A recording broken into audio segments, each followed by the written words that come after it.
इतिहास बहुत ही गौरवशाली है। प्राचीन काल में नालंदा विश्वविद्यालय की पहचान ज्ञान के केंद्र के रूप में रही थी।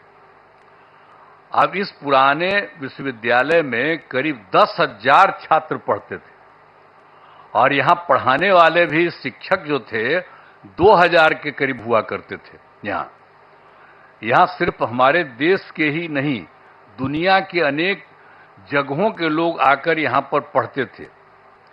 यहां पर चाइना, जापान, तिब्बत, श्रीलंका और अन्य एशियाई देशों से छात्र पढ़ने आते थे। लेकिन दुर्भाग्यवश यह विश्वविद्यालय 1200 ईस्वी में नष्ट हो गया था। अब 2005 के 24 नवंबर से हम लोगों को काम करने का मौका मिला। तब से बिहार के विकास का काम हम लोगों ने शुरू किया। ये काम हम लोगों को उसी समय शुरू हुआ था।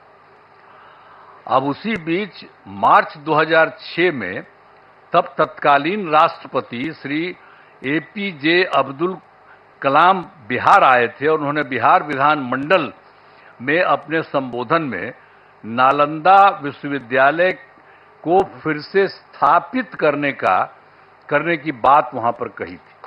ये पहली बार वही व्यक्ति थे, वो आकर के देख लिए थे और जब वहां पर आए थे हम लोगों के यहाँ उस समय थे और बाद में तो खैर वो रिटायर कर गए थे, लेकिन जब आए थे 6 में तो उन्होंने हम लोगों के विधान मंडल में, विधानसभा, विधान परिषद सब में उन्होंने एड्रेस किया था और उसमें ही उन्होंने ये बात कही थी कि नालंदा विश्वविद्यालय को फिर से स्थापित किया जाना चाहिए।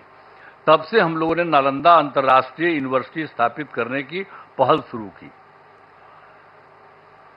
इस नए नालंदा विश्वविद्यालय को अंतर्राष्ट्रीय स्तर का बनाना था। इसके लिए हमने केंद्र सरकार से अनुरोध किया।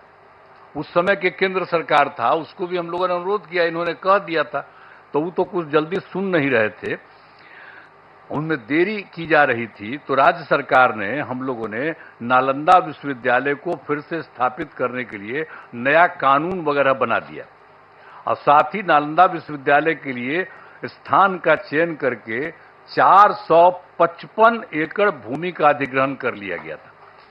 इसके बाद वर्ष 2008 में, अब जो राष्ट्रपति पहले कहे थे वो तो रिटायर कर गए थे, तो पूर्व राष्ट्रपति डॉक्टर APJ अब्दुल कलाम